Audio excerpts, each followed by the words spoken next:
Welcome back, guys. Today's going to be a little bit of a different video.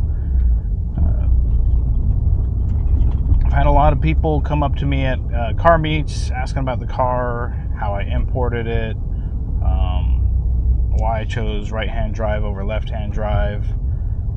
Just a lot of questions surrounding a car like that. So I'll be releasing a couple videos, not too long, explaining in detail just kind of my thought process on the whole thing. Exactly why I bought right-hand drive over left-hand drive, the process I followed for importing, how I found the car, things like that.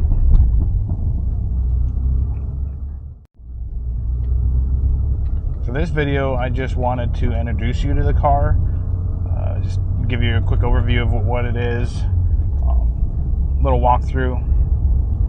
This is a 1994 Efini RX7 FD3S. It's not technically a Mazda because in Japan it was an off-brand called Efini. It's supposed to be like a luxury off-brand, similar to Infiniti to Nissan.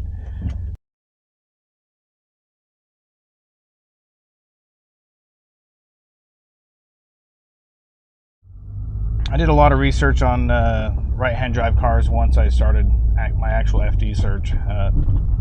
I wasn't against left-hand drive. In fact, I was planning on buying a left-hand drive originally, but the further I dug into searching for RX-7, the more a right-hand drive just made sense for my budget and what I wanted in a vehicle. Oh, look! Oh, aren't you beautiful? It's a 1994 Efini RX-7 Type R. If you're not familiar with the right-hand drive models, the Type R is essentially the same thing as the American R series, R1 and R2. In 1993 they made an R1 in the USA, and 94, 95 they had R2. This one was essentially a hardtop with stiffer suspension, dual oil coolers standard. You got the luxury suede seats. It was more of the lighter, racer version. In Japan, they got so many more models than the United States did. But this was essentially the model I like. My last RX-7 was a R1. It was a 93 R1. I like the extra headspace up here. I'm a short guy, so it doesn't affect me that much. But when we autocross, we have taller friends with us. So when you put a helmet on, it definitely affects the taller guys when you're autocrossing or on a road course. I do love my sunroof, but I like the hardtop look of the FD better. It looks so much better. This car has about 45,000 miles on it.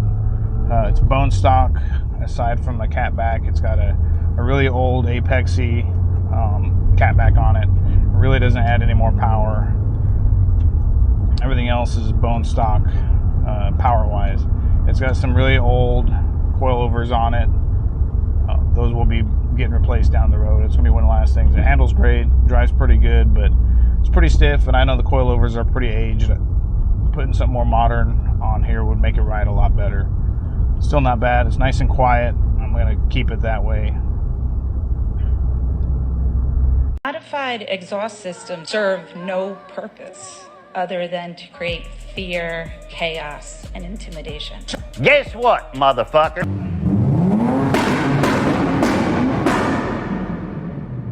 The most important thing to me when searching for an RX-7 was the body.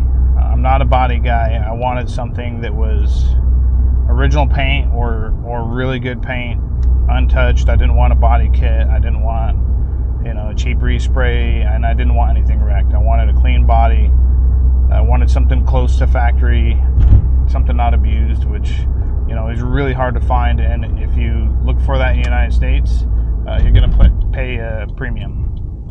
More than you can afford, pal. Car is chassis white, and in my opinion, FDs look the best in white. Whether it's pearl white, chassis white, it's my favorite color in FDs. I really do like the JDM Innocent Blue Mica, but I believe those were only offered in the newer models. When I imported this, those were not legal at the time, and I still prefer white over that. Really, my dream car would probably be the white RZ. The early model RZs did not come in white; they were only offered in black.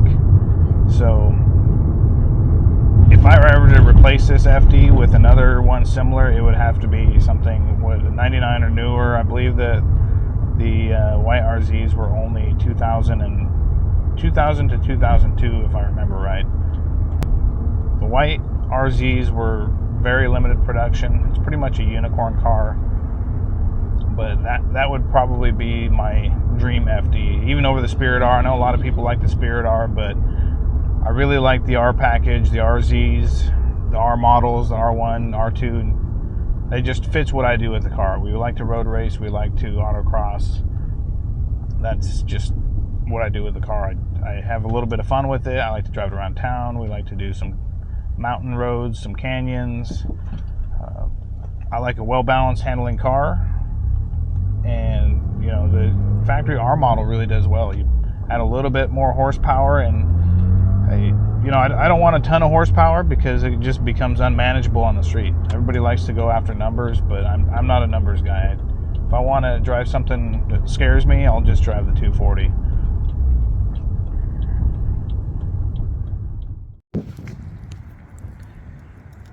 Here she is. Body's in great shape. Factory paint. Work wheels. Got some blemishes here and there, rock chips, to be expected for this many miles. Pretty low miles for the age of the car, but it still has been driven. I'm happy with the shape it's in. Straight body.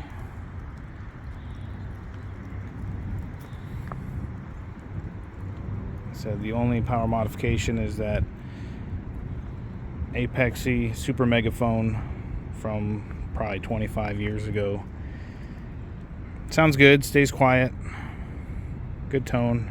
I'll be replacing that down the road with something. If anybody knows me, they know I'm a big HKS fan, so it's probably going to be something HKS on there.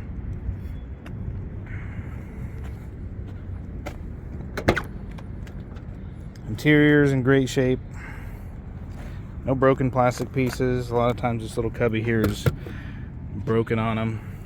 Everything works, windows work, all the switches. Factory floor mats are in great condition. Seats are in great condition. These are the same Lux Suede seats that all the R models come with. They're my favorite seats. I'm a little guy. These bolsters fit me real nice. They hug my sides. Great for autocrossing or road racing. Back seats are in great condition. No tears anywhere. Passenger seat. Like I said, I couldn't be happier with the condition of this car. I was going to originally remove these gauges and do like a double din unit, but I think I like the 90s JDM look, and they are functional.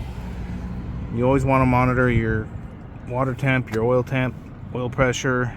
As you'll see in some of my other videos, the factory oil pressure gauge always has issues on these as they get older. A lot of times it's a sending unit. My R1 actually lost an oil pump, and I didn't really know it because my gauge was dead, and I just expected the gauge to be dead. So catastrophic failure. Engine still ran, but it still cost me an engine, unfortunately.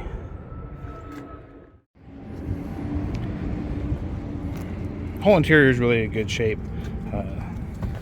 Has this on here, which I'm happy about. All the factory stuff is here. Whoever had it before took really good care of it, which I'm thankful for. Even this cardboard piece down here, good shape.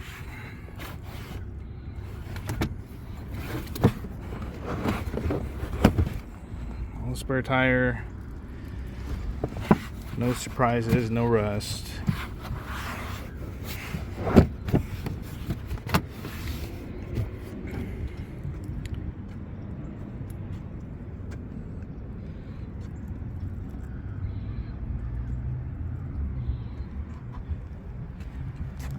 That's the Efini badge I was talking about, instead of the Mazda. Efini emblem. I am missing the RX7 emblem, which I may or may not put it on. I'm not sure. I do got to paint correct the whole car, so I guess I'll tackle that after I get done with the paint correction. Thanks for watching the introduction and a walk around to my RX7. Unfortunately, my mic died at this point, so I'm going to have to do a quick voiceover. As I mentioned earlier in the video, I'm following this up with a series of videos related to this car that explains more of my importing process, my reasoning for the buying left-hand drive versus right-hand drive, and so on. So if you like this content, please like, share, and subscribe, and I'll see you next time.